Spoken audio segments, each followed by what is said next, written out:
Bapak, Ibu, Saudara sekalian yang dikasihi oleh Tuhan Yesus Kristus, selamat pagi, Shalom. Baik, kita meluangkan waktu pada saat ini untuk bersama-sama merenungkan firman Tuhan. Bagian firman Tuhan untuk kita renungkan pada hari ini, Rabu 8 Maret 2023, terdapat dalam Perjanjian Baru, yakni dari Injil Yohanes pasal 7 ayat 53 sampai pasal 8 ayat 11. Sebelum kita membaca dan merenungkan firman Tuhan ini, mari kita berdoa.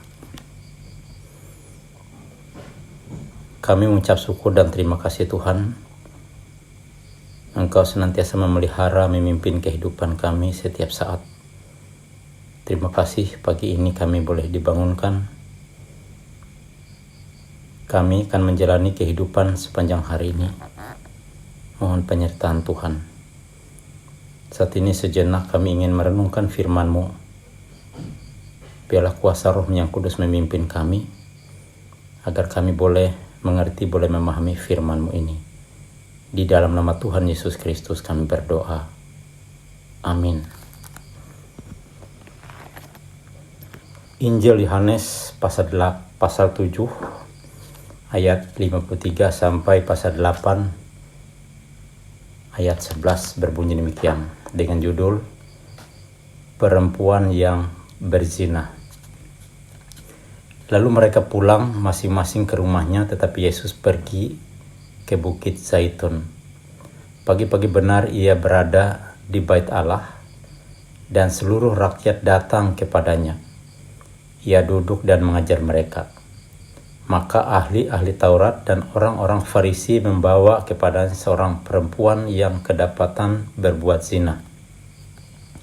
Mereka menempatkan perempuan itu di tengah-tengah, lalu berkata kepada Yesus, "Rabi, perempuan ini tertangkap basah ketika ia sedang berbuat zina. Musa dalam hukum Taurat memerintahkan kita untuk melempari perempuan-perempuan yang demikian. Apakah pendapatmu tentang hal itu?"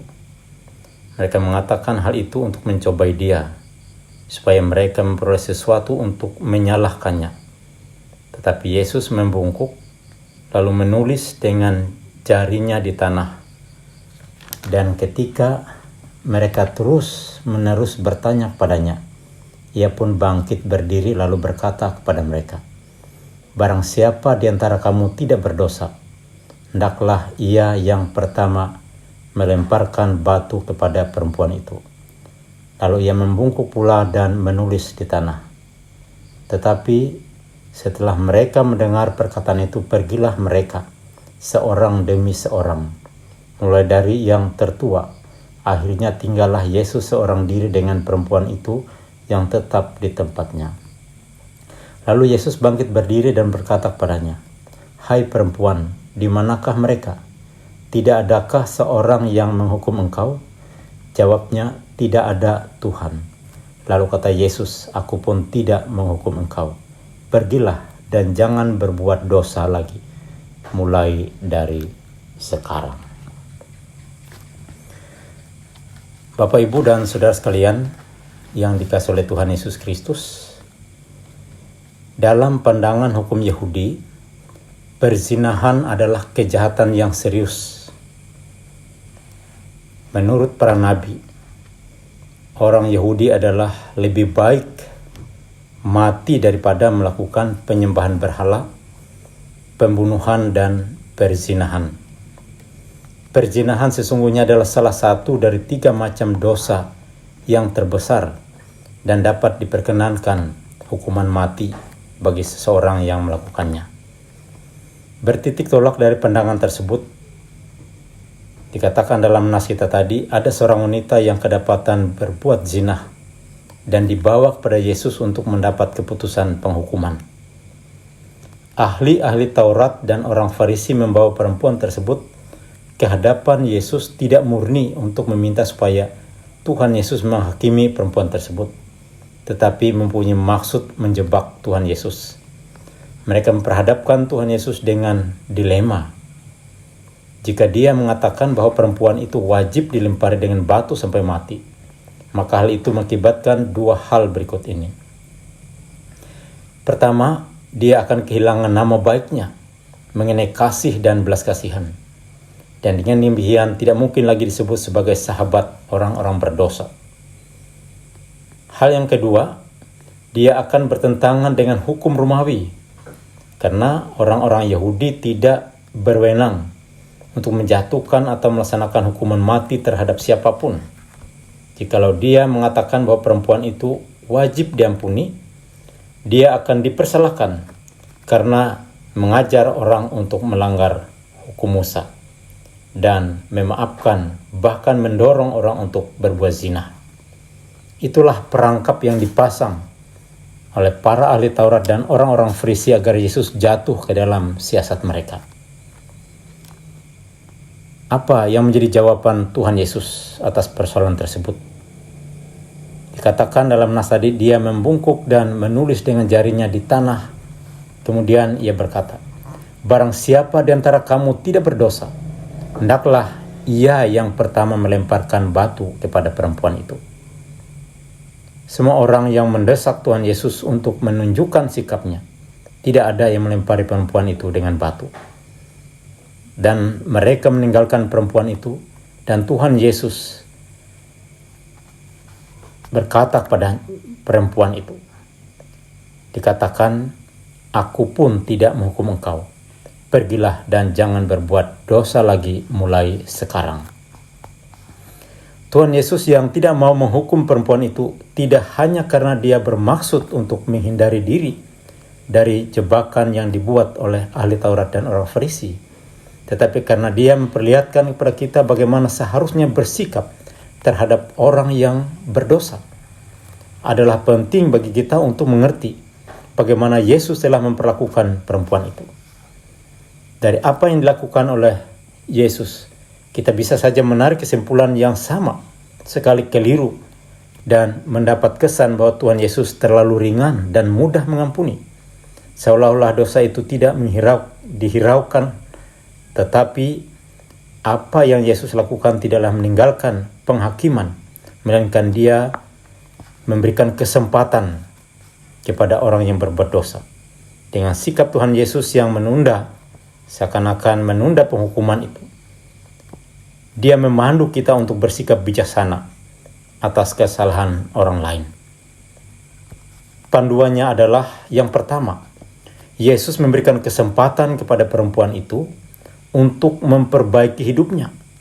Pengampunan membuka kesempatan untuk membuktikan diri bahwa ia mampu memaafkan dan memanfaatkan kesempatan untuk memperbaiki hidupnya dengan sikap yang benar. Hal yang kedua, Yesus melandaskan keputusannya pada belas kasihan. Yesus memandang orang berdosa dengan belas kasihan yang keluar dari kasih. Sebaliknya para ahli Taurat dan orang-orang Farisi memandang dia dengan rasa benci, rasa muak terhadap orang yang melakukan dosa.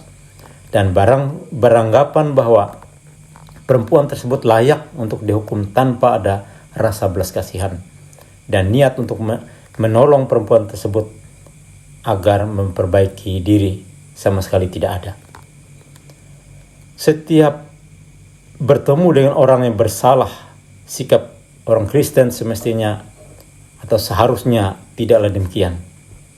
Ia tidak harus pada saat itu juga menghakimi, mempersalahkan, tetapi didorong oleh kasih yang tulus ingin menyelamatkan hidup orang yang tersesat. Yang ketiga, ini bukanlah pengampunan yang murah. Di sini ada suatu tantangan untuk memperbaiki diri. Dengan tidak jadinya ia dihukum, ia diberikan kesempatan oleh Yesus untuk membuktikan diri bahwa ada pertobatan. Penghargaan terhadap pengampunan yang ia terima seharusnya menjadi dasar bagi dirinya untuk bersungguh-sungguh berusaha hidup dalam kebenaran. Segala godaan harus dilawan dan tidak terbuai untuk kembali melakukan kesalahan yang sama. Kemudian yang keempat, bahwa manusia berdosa mampu memperbaiki diri dengan pertolongan Tuhan Yesus Kristus. Kemampuan untuk hidup benar dan hidup di dalam pertobatan tidak akan bisa tercapai hanya mengandalkan kemampuan diri sendiri. Hanya dengan bersandar kepada pertolongan Kristus, orang berdosa bisa bangkit dan menjadi orang yang kudus kembali. Yesus selalu menolong orang yang beriman untuk menjadi lebih baik. Yang kelima ialah perempuan itu diperhadapkan dengan peringatan, melanjutkan hidup dalam keadaan berdosa atau hidup baru di dalam Yesus. Diberikan pilihan baginya. Apapun yang menjadi pilihan hidupnya, ia tetap akan diperhadapkan dengan Kristus selaku hakim yang adil pada saatnya. Dosa yang tanpa pertobatan tetaplah dosa yang akan dihukum pada saatnya kelak. Karena itu marilah hidup kudus Tuhan Yesus mengingatkan setiap orang, setiap umatnya harus hidup kudus di dalam Dia. Bapak, Ibu, Saudara sekalian yang dikasihi oleh Tuhan Kristus, apa yang ingin kita petik melalui firman Tuhan ini sebagai refleksi untuk kita? Yang pertama, misi Yesus adalah untuk menyelamatkan orang berdosa. Ketika ia datang melayani, di dalam kedatangannya yang pertama ia memposisikan dirinya bukanlah sebagai hakim tetapi sebagai tabib yang mengobati dengan cinta kasih. Yesus membawa penyadaran kepada manusia yang dibelenggu oleh dosa itu untuk menyambut pengampunan dan bimbingannya melangkah pada jalan yang benar. Dan juga gereja yang melanjutkan misi Yesus tidak datang untuk menghakimi tetapi dengan penuh cinta kasih membawa manusia yang berdosa untuk bertobat dan memperbaiki diri. Orang yang berdosa bukan hanya untuk dipersalahkan, tetapi mereka memerlukan cinta kasih dan memerlukan rangkulan bagi mereka untuk mengalami pembaharuan di dalam Kristus. Yang kedua, orang yang telah mendapatkan pengampunan Kristus perlu mendapat bimbingan untuk tidak jatuh lagi dalam dosa seperti yang pernah ia lakukan sebelumnya, atau melakukan dosa-dosa baru. Dan demikian orang yang telah bertobat perlu selalu dibimbing melangkah di jalan yang benar. Tanpa bimbingan yang berkelanjutan bisa membuka peluang orang berdosa menjadi kembali jatuh di dalam dosa. Hal ini membawa konsekuensi bagi gereja, bagi kita semua untuk melakukan pelayanan kita kepada setiap orang agar dapat bertobat, dan itu selalu berkesinambungan. Gereja juga punya tanggung jawab untuk membuat lingkungan yang nyaman bagi orang-orang yang mau berubah, mau bertobat untuk dipulihkan kembali. Tuhan Yesus memberkati kita sekalian. Amin. Mari kita berdoa. Kami mengucap syukur dan terima kasih ya Tuhan, Engkau telah memimpin memelihara kehidupan kami melalui firman-Mu, agar kami senantiasa boleh bertumbuh bahkan menjadi dewasa dalam iman pengharapan. Terima kasih atas firman Tuhan menguatkan iman kami, agar kami boleh hidup sesuai dengan kehendak-Mu dan meninggalkan segenap dosa perbuatan kami dan hidup baru di dalam Engkau. Kuatkanlah iman pengharapan kami umat-Mu di dalam kami menjalani kehidupan sehari-hari dalam menunaikan segenap tugas pekerjaan kami masing-masing. Tuhan bimbing, pimpin, pelihara kami sekalian.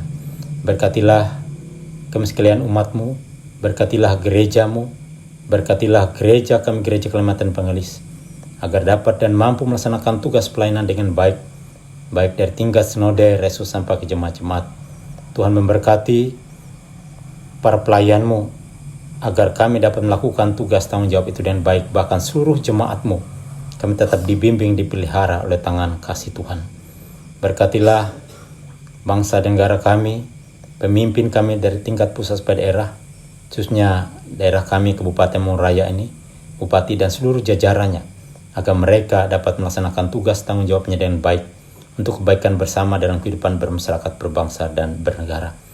Tuhan Yang Maha Kuasa dalam Yesus Kristus, seluruh kehidupan kami umat-Mu, mereka yang sudah lanjut usia, mereka tetap dibimbing, dipelihara oleh tangan kasih Tuhan.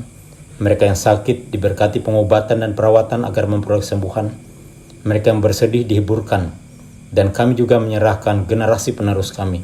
Biarlah Tuhan memberkati mereka dalam segenap cita-cita harapannya ke depan. Secara khusus ya Tuhan, Kami juga menyerahkan jemaat GKI Olong Moro. Kiranya Tuhan selalu memberkati mereka sehingga tugas pelayanan yang dilakukan bahkan seluruh jemaat-Mu agar hidup bertumbuh dalam iman pengharapan yang benar hanya kepada Tuhan Yesus Kristus. Terima kasih Bapa, ini doa kami dalam nama Tuhan Yesus Kristus Juru Selamat kami yang mengajarkan kami berdoa. Bapa kami yang di sorga, dikuduskanlah namamu, datanglah kerajaan-Mu, jadilah kehendak-Mu di bumi seperti di sorga. Berikanlah kami pada hari ini makanan kami yang secukupnya, dan ampunilah kami akan kesalahan kami, seperti kami juga mengampuni orang yang bersalah kepada kami. Dan janganlah membawa kami ke dalam pencobaan, tapi lepaskanlah kami daripada yang jahat, karena Engkaulah yang mempunyai kerajaan dan kuasa dan kemuliaan sampai selama-lamanya. Amin. Tuhan memberkati engkau dan melindungi engkau. Tuhan menyinari engkau dengan wajah-Nya dan memberi engkau kasih karunia. Tuhan menghadapkan wajah-Nya kepadamu dan memberi engkau damai sejahtera. Amin.